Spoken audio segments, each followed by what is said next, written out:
Hi, good morning everybody.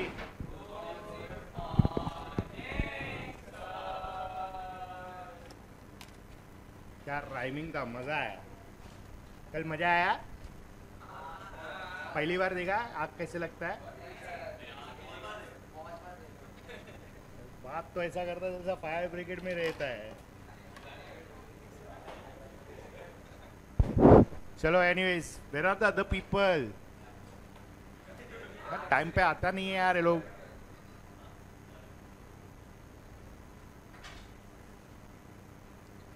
चलो कोई नहीं, विल स्टार्ट. चलो let's start. Give the heading. We are doing last part. Give the heading.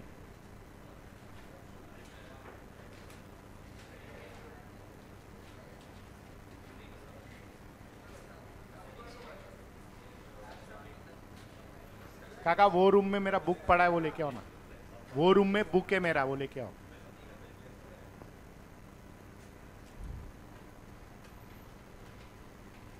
Properties of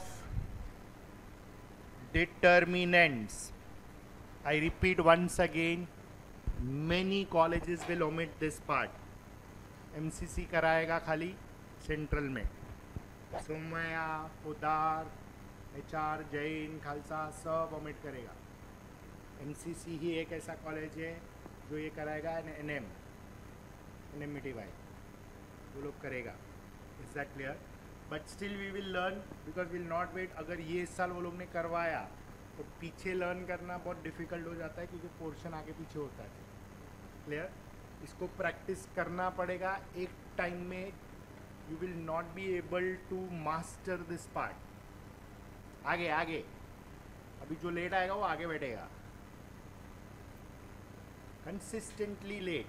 bye.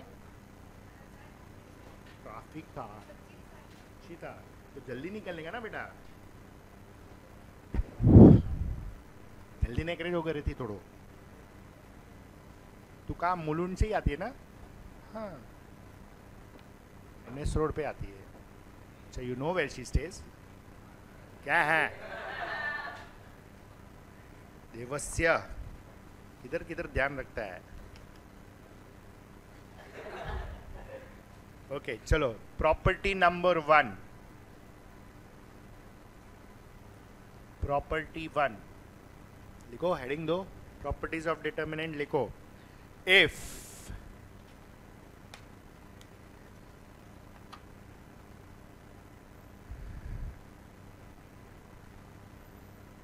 all the rows and columns of a given determinant.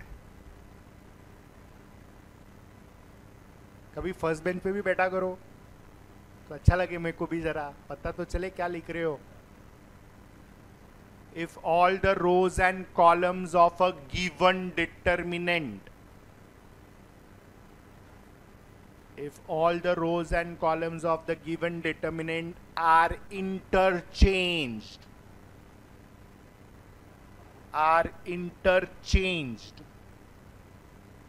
then the value of determinant remains unchanged. The value of determinant remains unchanged.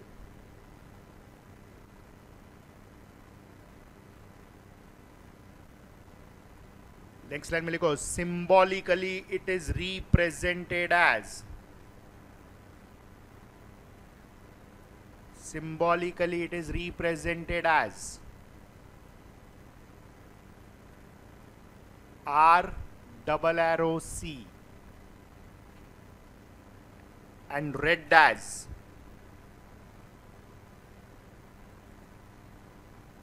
rows interchange with columns, and read as rows interchange with columns. चलो, this is your first property. मतलब अगर हम लोग रोज को columns बनाते हैं, सारे रोज को सारे कॉलम्स बना देंगे, then value of determinant will not change. मतलब first row will become first column, second row becomes second column. मेरा नहीं बज रहा है, मेरे को मत देखो. किसका बज रहा है? साइलेंट पे करो. Third row becomes third column. तेरा ही रहेगा. आज कौन से कॉलेज वाला है? हाँ, साइलेंट पे करो सब लोग. 1.5 घंटा थोड़ा दो मेरे को. पैसा भरा है तुमने. चलो, तेरा था तो वेणु का ही रहेगा.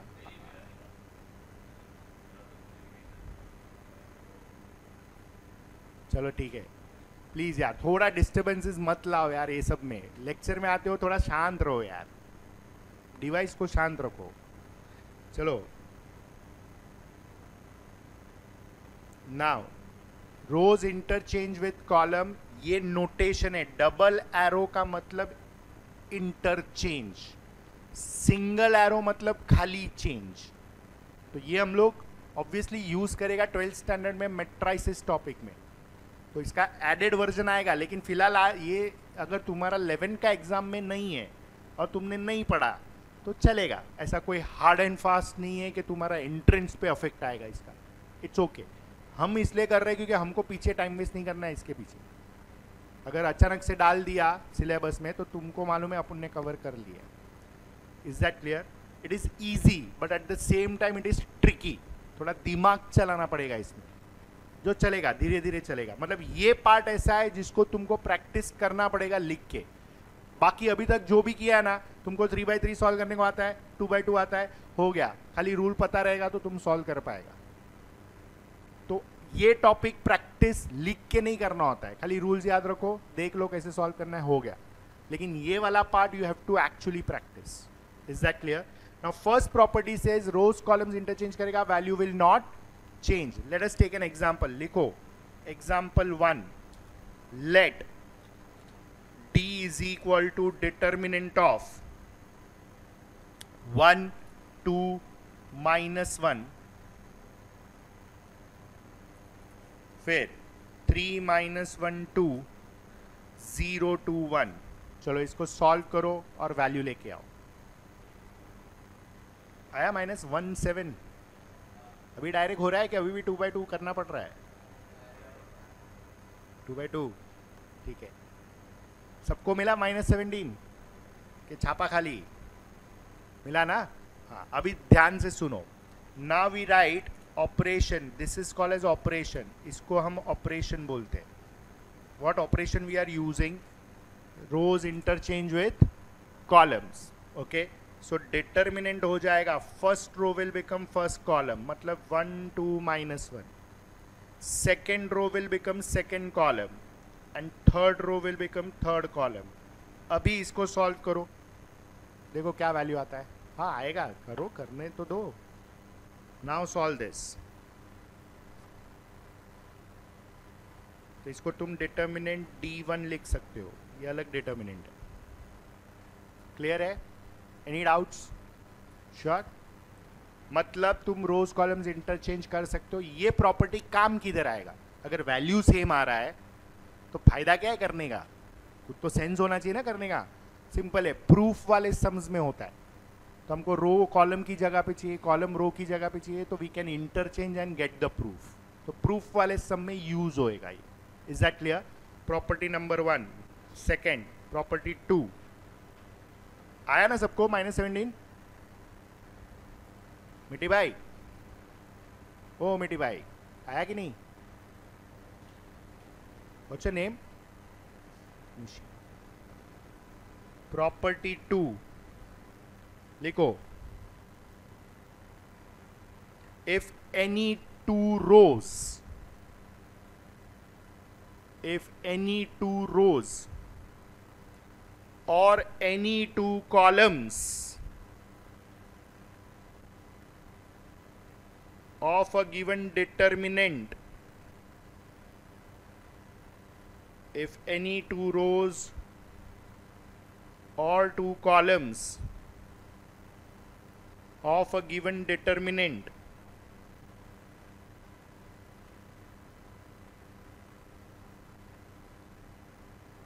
are interchanged,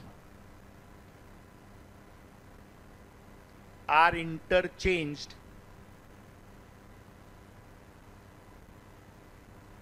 then determinant value changes in sign only.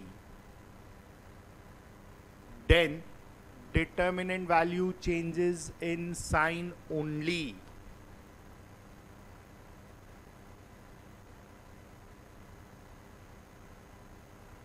चलो सेम डिटर्मिनेंट लिखते हैं, लास्ट वाला, मतलब एक बार सॉल्व करने का जरूरत नहीं है. 1 3 नहीं, कितना था, 1 2 -1, फिर 3 -1 2 एंड 0 2 1. इसका वैल्यू हमको मिला था -70, करेक्ट. तो वापस सॉल्व मत करो. अभी ये प्रॉपर्टी क्या बोल रहा है? What is this property saying? Any two rows और एनी टू कॉलम. मतलब तुम रो कॉलम नहीं कर सकता, या तो दो रो को चेंज करो या तो दो कॉलम को चेंज करो. Is that clear? तो let us first interchange rows. Let us interchange R1 interchanges with R3. तो मुझे एक नया डिटर्मिनेंट मिलेगा विच आई राइट एज D1. चलो अभी रो 1 कौन सा होएगा? अबे रो मतलब ऐसा होता है हॉरिजॉन्टल. तो ये जो थर्ड रो है वो अभी क्या हो जाएगा? फर्स्ट रो 0 2, फिर second row remains and third row becomes first row, that is 1 2 -1. समझ में आया? अभी इसको सॉल्व करो, देखो क्या आता है.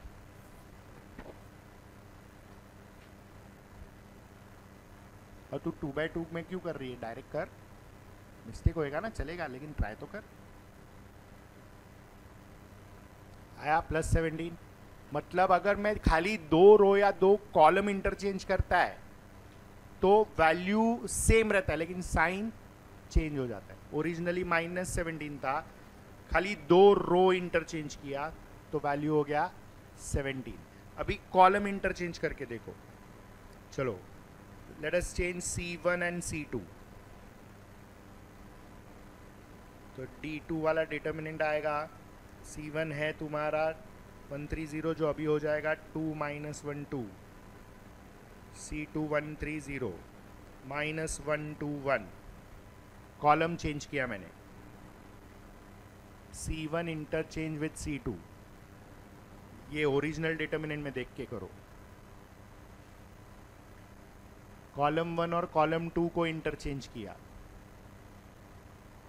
समझ में आया?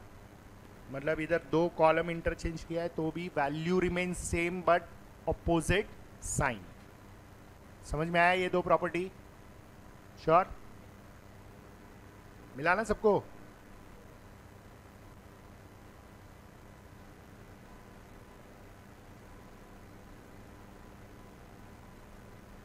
आया ना? चलो प्रॉपर्टी 3 ये मार्क करो, सबसे ज्यादा ये प्रॉपर्टी यूज होता है. देखो, इफ एनी टू रोज और any two columns of a determinant are identical. If any two rows or columns of a determinant are identical,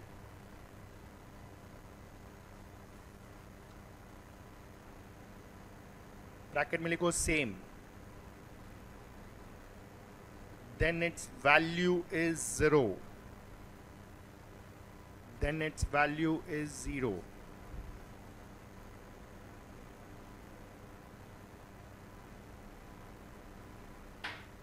चलो लिखो एग्जाम्पल, इसको सॉल्व करो. आया?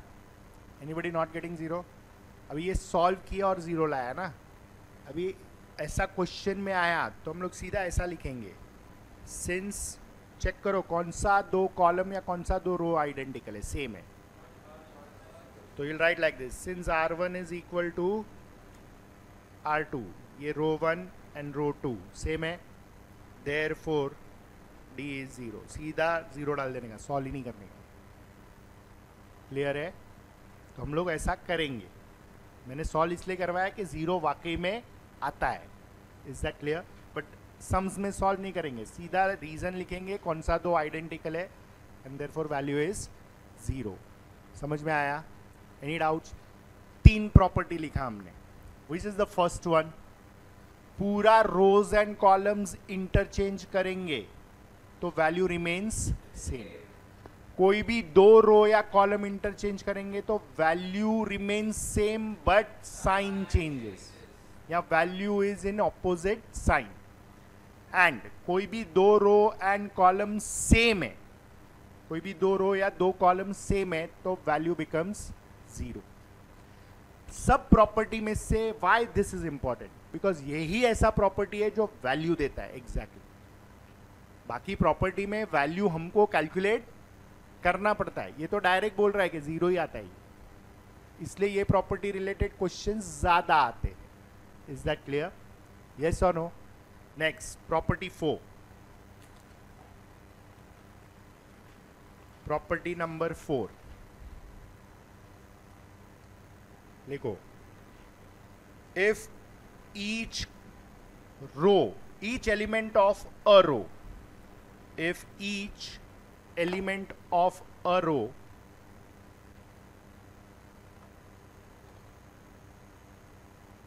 if each element of a row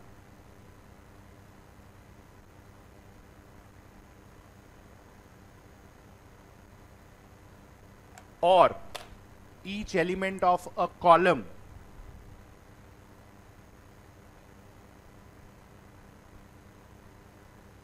if each element of a row or each element of a column is multiplied by a constant k, constant को k denote करो, is multiplied by constant k, then the value of that determinant, the value of that determinant is k times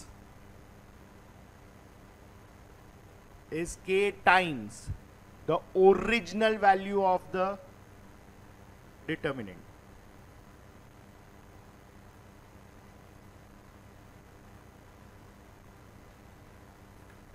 Original value of the determinant. Full stop. Note करके लिखो next line में, using this property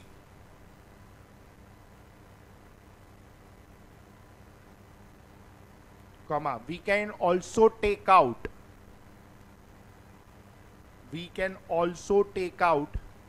common factor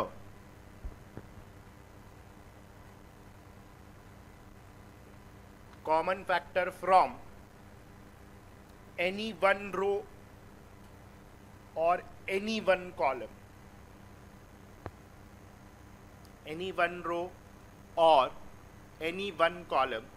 of the given determinant. I think यही था ना determinant. पहला determinant क्या था जरा बोलो, वापस कौन कैलकुलेट करेगा यार? फर्स्ट डिटर्मिनेंट 1 2, ओके, फिर 3 - 1 and 2 और लास्ट वाला 0। चलो, वी ऑल नो इसका वैल्यू क्या है, माइनस है कि प्लस है? -17 is the value, we all know that, don't calculate it again. Clear? लेकिन अभी कोई भी एक रो या कोई भी एक कॉलम को कोई कांस्टेंट से मल्टीप्लाई करो, चलो बोलो, कोई भी वैल्यू से मल्टीप्लाई करो, which value you want to take? 2। चलो, कौन सा रो या कॉलम किसको मल्टीप्लाई करूं? ओके, तो मैं लिखेगा ऐसा, R2 changes to 2 times R2, मतलब R2 को मैं चेंज कर रहा हूं by multiplying 2। Is that clear? तो I will get a new determinant. तो first row remains as it is, second row क्या हो जाएगा? 6 minus 2 and third row remains as it is. अभी इसको सॉल्व करो तो 2 इंटू -17 कितना होता है? ओरिजिनल वैल्यू ये है ना, इसका डबल, क्योंकि 2 मल्टीप्लाई किया है, मतलब तुमको -34 आना चाहिए. Is that clear? चेक करो. आया -34, which you can write as 2 into -17, मतलब 2 टाइम्स ओरिजिनल डेटा. समझ में आया? यस और नो? तो तुम ऐसा नंबर कोई भी मल्टीप्लाई कर सकता है, कोई भी रो या कोई भी कॉलम को, लेकिन हम लोग ज़्यादातर ये वाला प्रॉपर्टी यूज़ कैसे करता है मालूम है? यूज़ हम लोग उल्टा पैटर्न में करेगा. मतलब ये डिटर्मिनेंट दिया है तो हम देखते हैं कि सेकेंड रो में सब वैल्यूज़ में कॉमन फैक्टर कौन सा है? 2. तो हम लोग 2 बाहर निकालेगा, ऐसा प्रॉपर्टी यूज़ करेगा. वो भी कर सकते हैं ना हम लोग यहाँ पे. अगर 2 तुमने मल्टीप्लाई किया है तो कोई पर्टिकुलर रो या कॉलम में सब एलिमेंट्स में कॉमन फैक्टर है, तुम उसको बाहर निकाल सकते हो. Is that clear? मतलब you write it this way also. Let us understand one more example separately. This is 1 3 5 10 20 30 and 6 8 10. चलो बोलो, रो वाइज चेक करते पहले. कौन सा रो में एलिमेंट कॉमन है? सेकंड में. तो सेकंड में क्या कॉमन है? 10. तो I will write like this, taking 10 common from row 2. तो मुझे क्या मिलेगा? 10 मैंने बाहर निकाल दिया.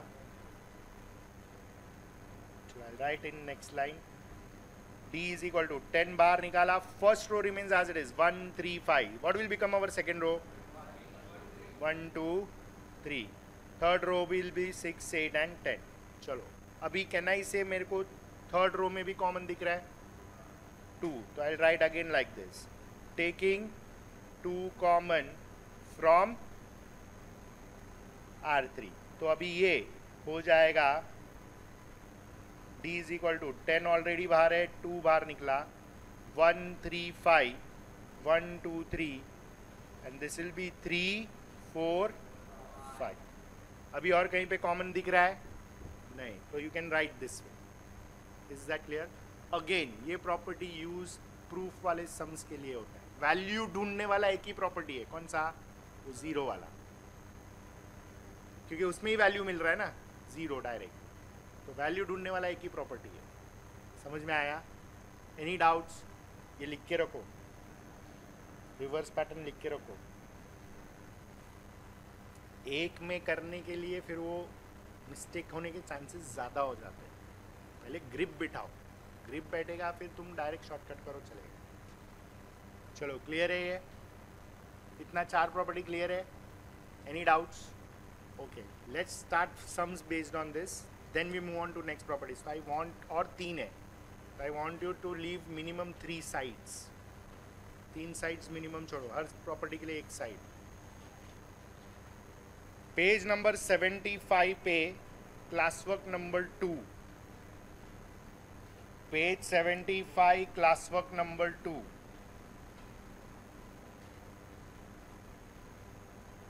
उसमें क्वेश्चन नंबर 1 का we will first do the second sum. Clear? Check करो what is asked. Without expanding, evaluate the following determinants. मतलब क्या होता है उसका? Without expanding, evaluate the following determinants. सबसे पहले without expanding वर्ड आया ना, मतलब समझ जाने का प्रॉपर्टीज यूज करना है, उसके बिना सॉल्व ही नहीं होएगा. अच्छा, हम लोग एक्सपांड करके सॉल्व नहीं कर सकते, जो हम लोग 3/3 कर रहे थे अभी तक. और दूसरा इवैल्यूएट बोला है. इवैल्यूएट मतलब वैल्यू ढूंढने का है. अच्छा, डिटर्मिनेंट का वैल्यू प्रॉपर्टी से ढूंढने वाला कौन सा प्रॉपर्टी? थर्ड वाला. That is the hint. See, and what is that third property?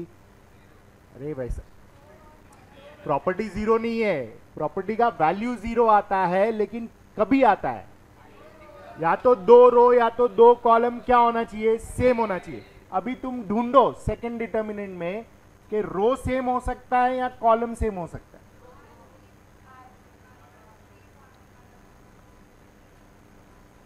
Late D is 2 3 4 5 6 8 6x 9x 12x. बोलो रो 3 में क्या 3x कॉमन निकालेगा तो ये हो जाएगा 2 3 4. तो अभी लिखने का कैसे, पहले उसको लिखो ऐसा, भले एक स्टेप ज्यादा जाएगा लेकिन समझ में आएगा. 5 6 8 तुम बोलता है 3x कॉमन है तो I write this as 3x into 2 3x into 3 3x into 4. पहले ये स्टेप लिखो. अभी you can say taking 3x common from R3 तो ये आएगा D is equal to 3x बार निकलेगा. Determinant of 2 3 4 5 6 8 2 3 4.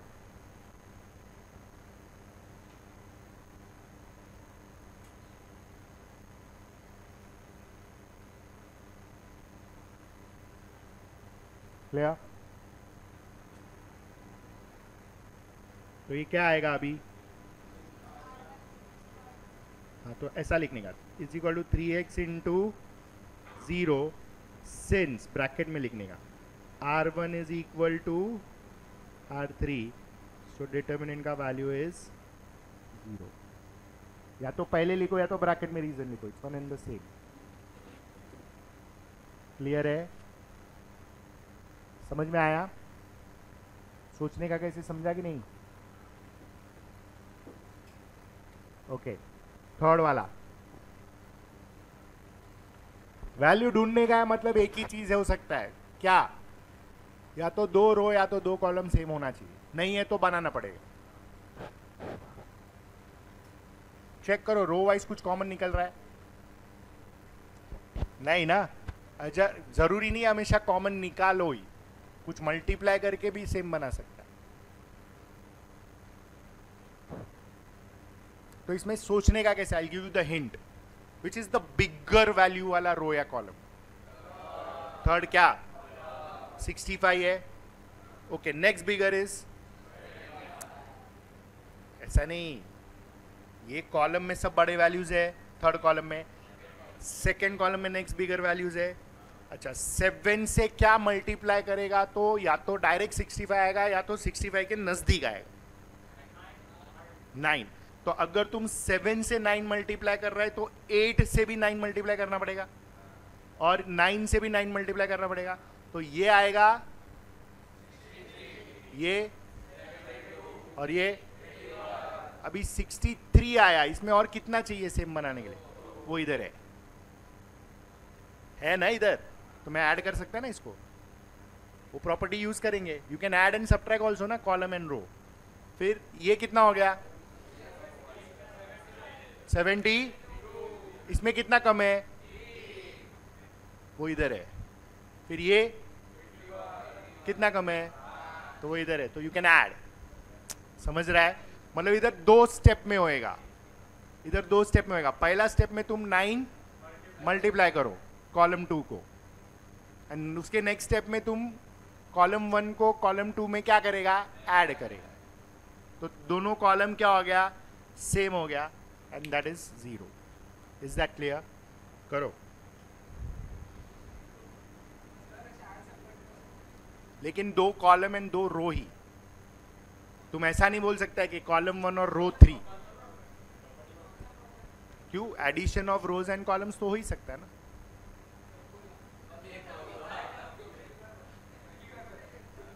ठीक है, कर सकते.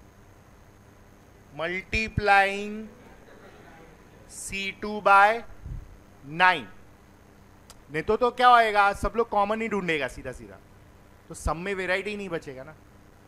अगर 0 ही ढूंढना है अच्छा है क्या, ऐसा थोड़ा होता है।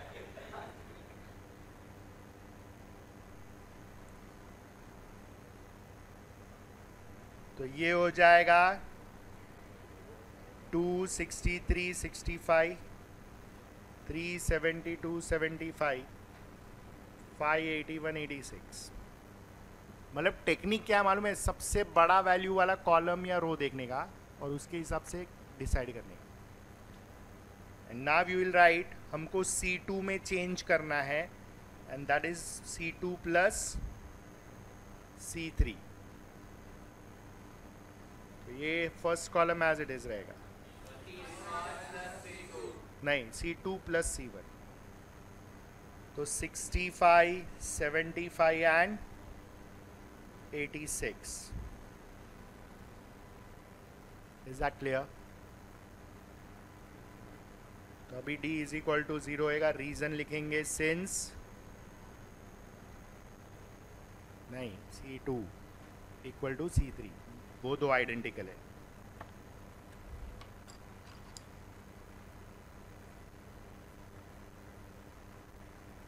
चलो समझ में आया ये? आया ना? सब ट्रैक भी कर सकते। चलो क्वेश्चन नंबर 6 का फर्स्ट, क्वेश्चन नंबर 6 का फर्स्ट।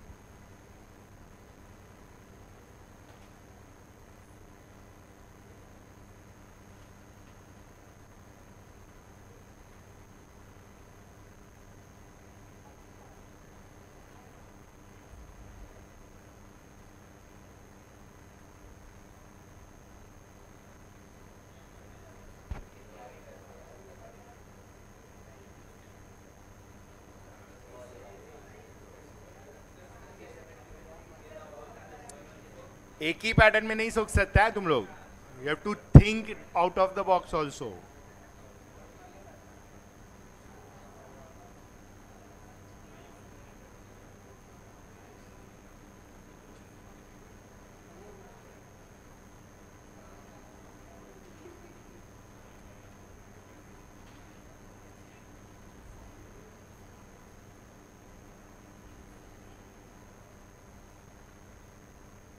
बोलो, how do you do this?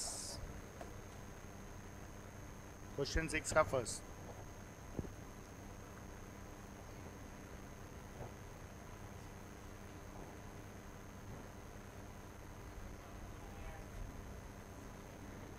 इसमें सी तुम कांस्टेंट, एक मिनट तुम कांस्टेंट मल्टीप्लाई कर सकता है, तुम कांस्टेंट को ऐड नहीं कर सकते। तुम दो रो और कॉलम ऐड कर सकते हैं, लेकिन तुम ऐसा नहीं बोल सकता मैं ये रो में 60 ऐड करूं सब में, ऐसा नहीं हो सकता।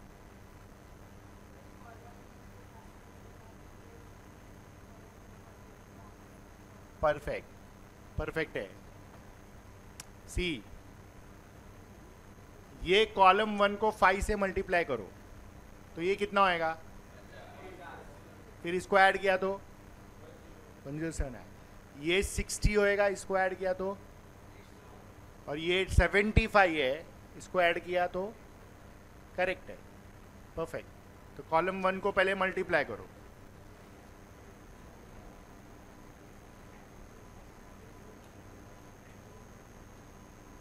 Multiply C1 by 5,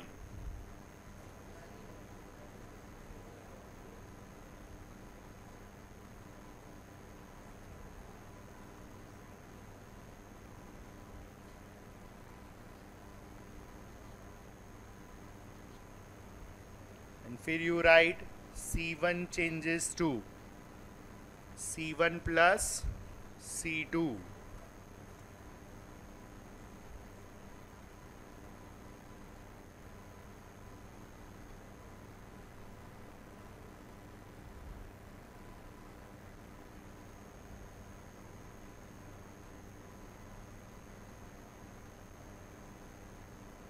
now this becomes 0 because C1 is identical to C3।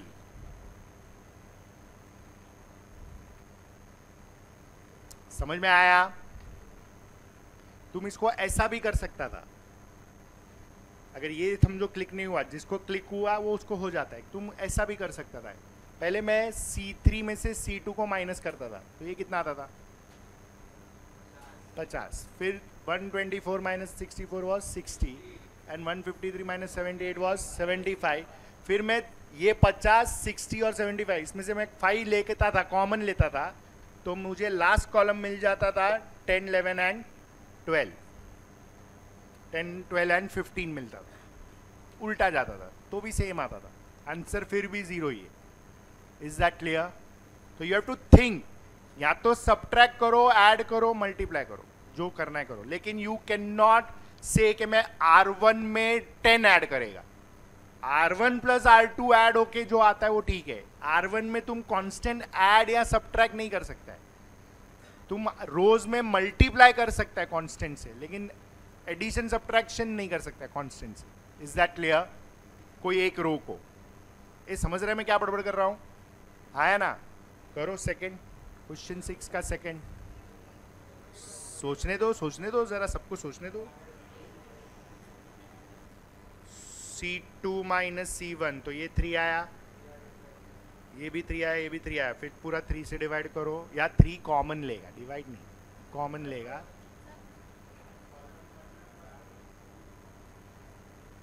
क्या कॉलम 1 में क्या ऐड कर रहा है? अरे मैं वही तो बोल रहा हूँ, how can you add column में कोई कांस्टेंट? वो तो बहुत इजी हो जाएगा, सब अपने आप बैठ जाएगा। फिर किसको? फिर तो भी चलेगा, you can do it, perfect.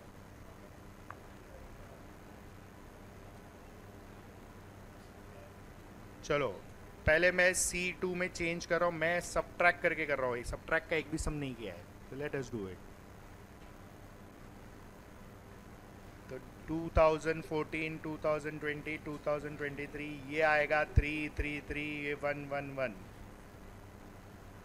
Now taking 3 common from C2,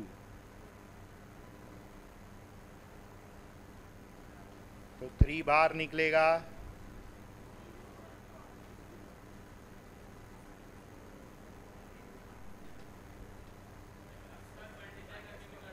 कर सकते हैं। 1 को 3 मल्टीप्लाई करो और फिर C1 और C3 ऐड करो।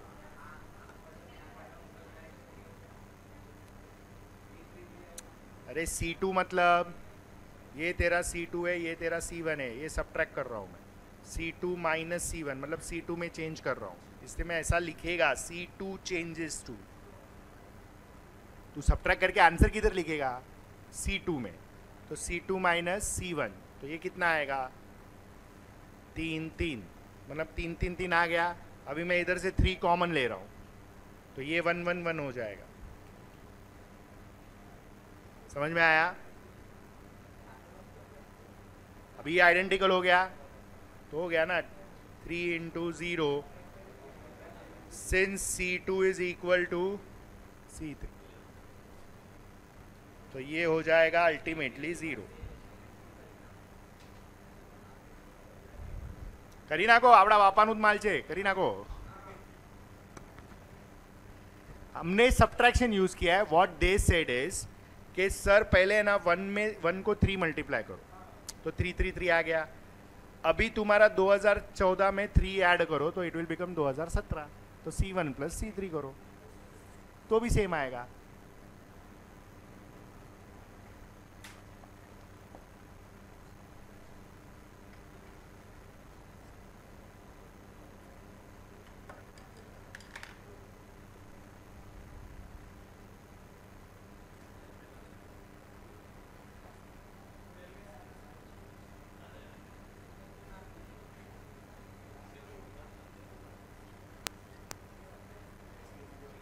समझ में आया? ओके, क्वेश्चन 7 का फर्स्ट, क्वेश्चन 7 का first,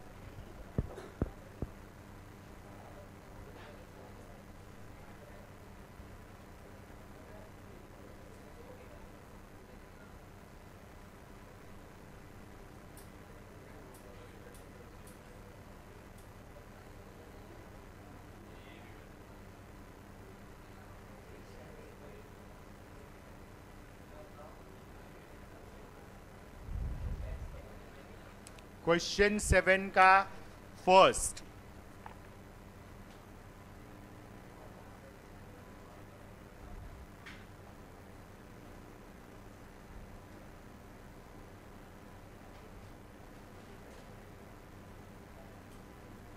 A1 B1 C1, A2 B2 C2, A3 B3 C3.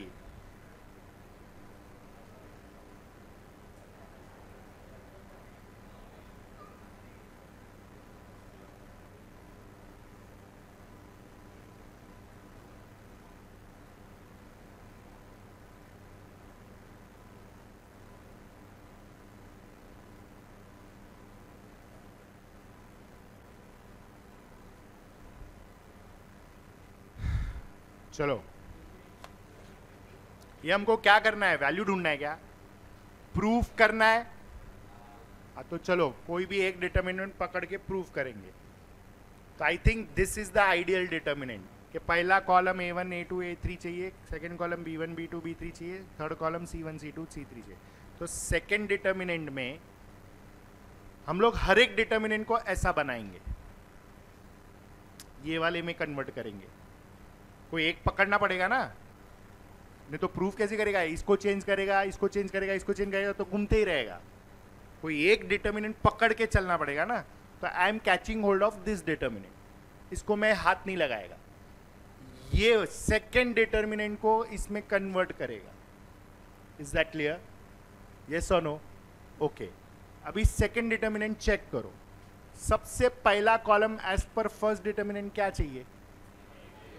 वो सेकेंड डिटर्मिनेंट में किधर है? तो मैं थर्ड और फर्स्ट कॉलम इंटरचेंज करेगा. यस और no? Okay. Third and first column मैंने इंटरचेंज कर दिया. करेक्ट. तो कैन आई से दो कॉलम इंटरचेंज हुआ तो डिटर्मिनेंट चेंजेस इन साइन. तो मुझे आगे माइनस साइन लिखना पड़ेगा. करेक्ट. माइनस साइन लिखना पड़ेगा क्योंकि साइन चेंज हो जाएगा ना. अभी A1 A2 A3 इधर आ गया, B1 B2 B3 इधर आ गया, लेकिन अभी as per this determinant B1 B2 B3 second में चाहिए. तो मैं ये दो इंटरचेंज करेगा, वापस माइनस का क्या हो जाएगा? तो ये पूरा डिटर्मिनेंट ऐसा आ जाएगा. नहीं समझा? सेम वे इसको करो. क्लियर? नाउ सबसे पहले इसको डिनोट करो ऐसा. Let D1 is A1 A2 A3 B1 B2 B3. सब 4-4 मार्क का समझे? हाँ कर रहा हूं. D1 D2 D3 कनेक्ट करो पूरा.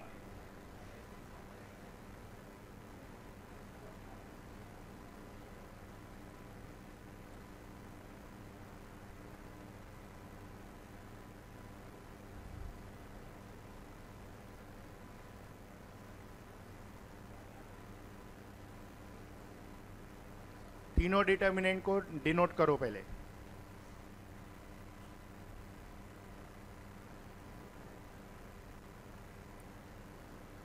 अभी हम लोग सेकंड डिटर्मिनेंट से सॉल्विंग चालू करेगा.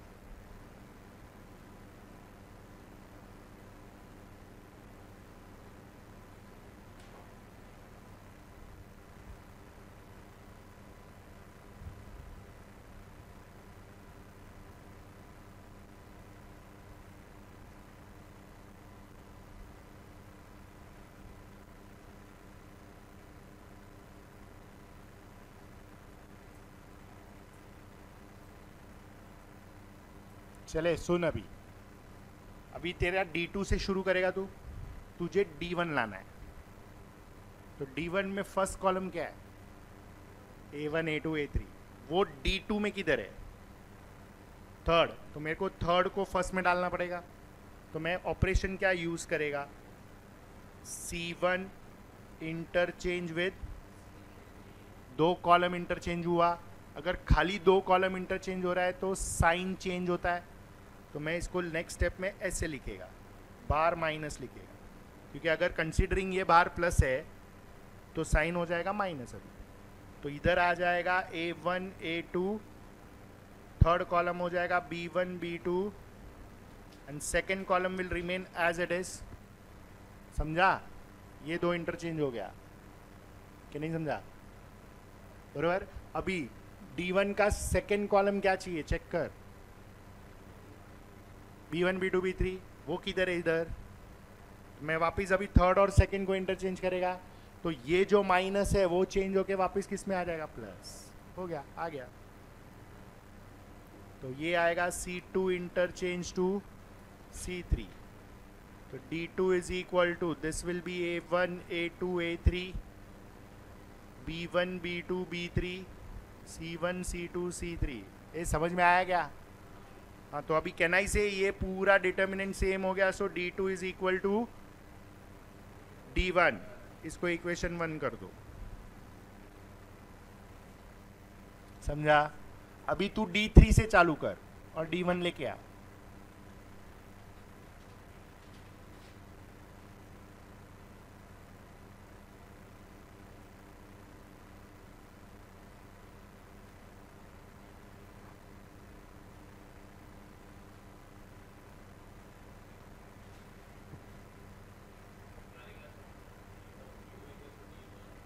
इक्वेशन 1,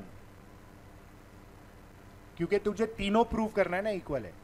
अभी तू नेक्स्ट में क्या प्रूव करेगा कि D3 is equal to D1 and finally.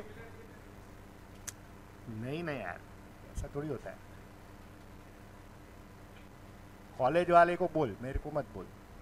फिर कॉलेज मार्क्स नहीं मिलेगा देगा तो मेरे को गाली नहीं देना.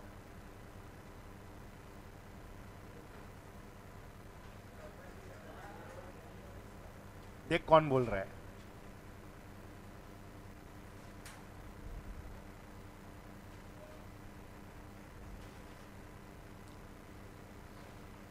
हाउ अंडरस्टैंडिंग है. Very good. यही 10th में अंडरस्टैंडिंग दिया रहता था तो.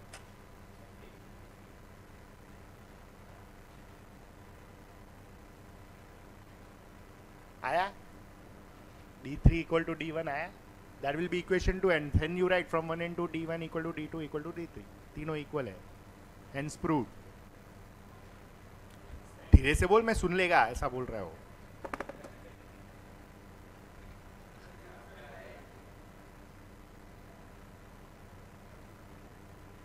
क्या हो गया? हुआ कि नहीं? आया D3 इक्वल टू D1. ये चलना सम क्यों बना रहा है? सॉल्व कर. चल फटाफट.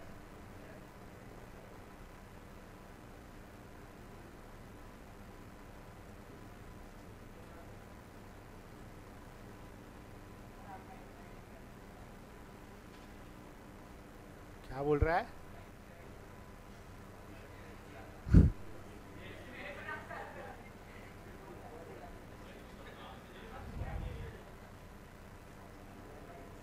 चलो, इसमें पहला ऑपरेशन क्या यूज कर रहा है? C1 C2. तो D3 is minus of A1 A2 A3 C1 C2 C3 B1 B2 B3. फिर next C2 interchanges to C3. So this will become D3 is A1 A2 A3 B1 B2 B3 C1 C2 C3. तो ये हो जाएगा D3 is equal to D1 equation 2. So from 1 and 2 D1 equal to D2 equal to D3, hence proved. Is that clear? समझ में आया ये?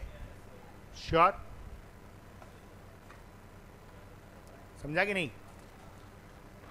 Come to your page number 81.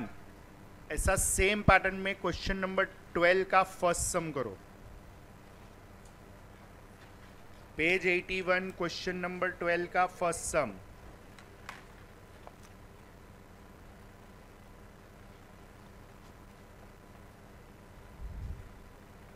Page 81 question 12 का first.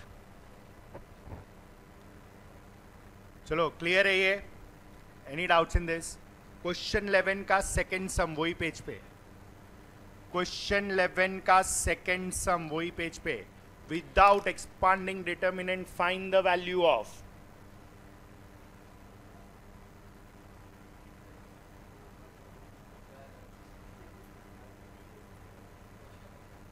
Twelve 11 का सेकेंड वही page पे. Question number 11 का second sum मिला. क्वेश्चन 11 का सेकेंड वही पेज पे, पेज 81.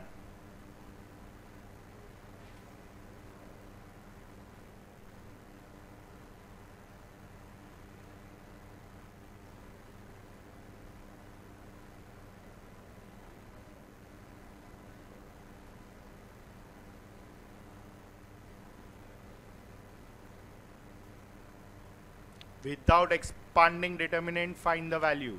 मतलब इधर वैल्यू फाइंड करना है. बोलो कैसे करोगे?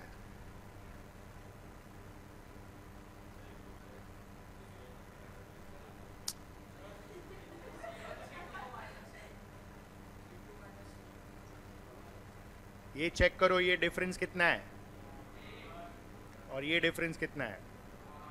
हो गया ना, दो ऑपरेशन से हो जाएगा. C2 changes to C2 minus C1, मतलब C2 में चेंज आएगा. This is 1 1 1. ये रुको, पहले C3 करना पड़ेगा. एक बार C2 चेंज हो गया तो फंस जाएगा. First you have to do C3 minus C2, फिर C2 में चेंज करो. पहले C3 में चेंज करो, फिर C2 में चेंज करो.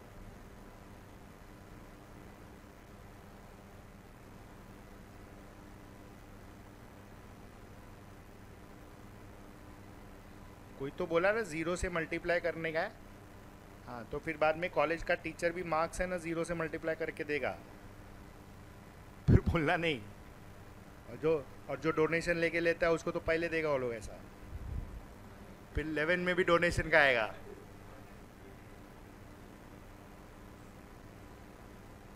પછી પાછો ફોન લેવો પડશે 11 માંથી 12th માં જવા માટે.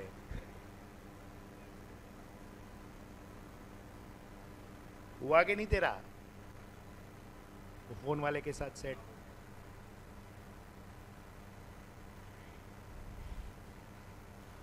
पढ़ ले अच्छे से, अच्छा पैसा वसूल कर, अभी लिया है तो.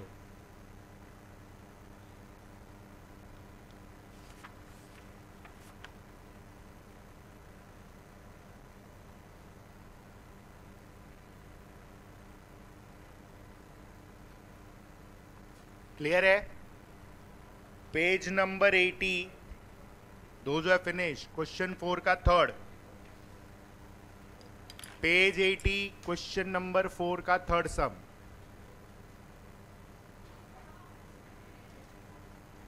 Without expanding determinant as far as possible show that. Proof करना है, करो ध्यान से.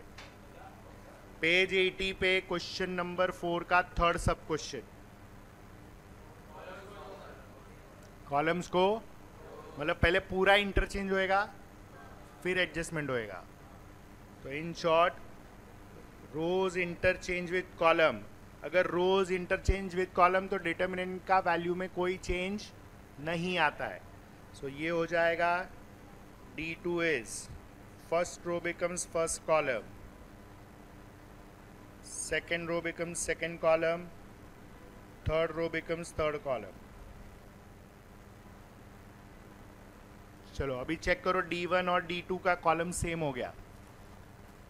D1 का कॉलम देख के डिसाइड करने का. इधर LEU है ना, तो इधर रो में है, इसलिए पूरा इंटरचेंज कर दिया.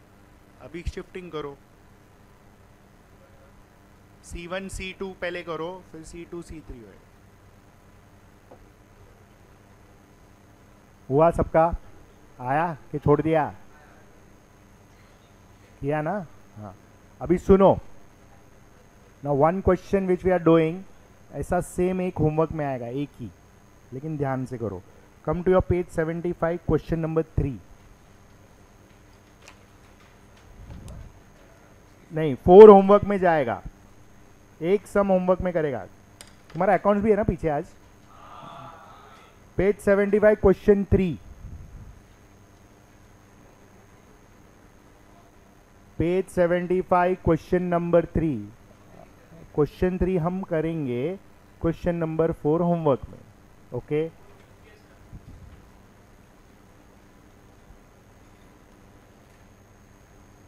they have given determinant of x plus 2, x plus 6, x minus 1, वो सब ब्रैकेट में डालो factors, x plus 6, x minus 1, x plus 2,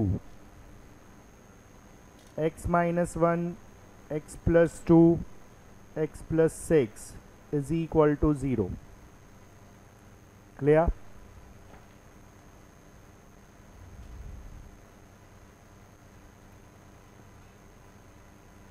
हुआ ये. अभी हमको बोला क्या है यहाँ पे, सॉल्व द फॉलोइंग इक्वेशन. अभी प्रॉब्लम ये है, तुम डायरेक्ट एक्सपांड करेगा ना, तो सपोज ये एलिमेंट लेता है, फिर ये रो और ये कॉलम इग्नोर किया, तो ये जो 4 एलिमेंट है ना वो क्वाड्रेटिक देगा.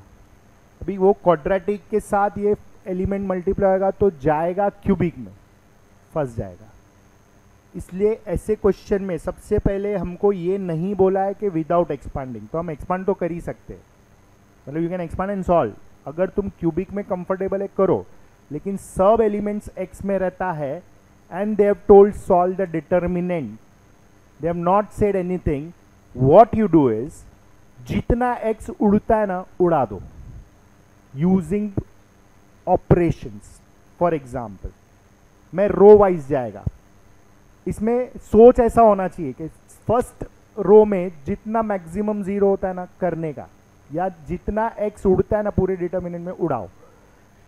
तो सपोज मैं रो 1 माइनस रो 2 करता हूं, मतलब क्या होएगा, x प्लस 2 माइनस, हाँ तो कैन आई से x माइनस एक्स कैंसिल हो गया, 2 माइनस 6, तो ये नंबर आ गया, इधर नंबर आ जाएगा ना. फिर यहां पे x माइनस एक्स कैंसिल हो जाएगा, 6 माइनस ऑफ माइनस 1 नंबर आ जाएगा.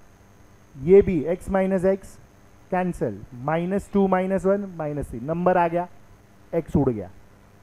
अभी रो 2 और रो 3 माइनस करेगा तो ये वाले सारे x उड़ जाएंगे.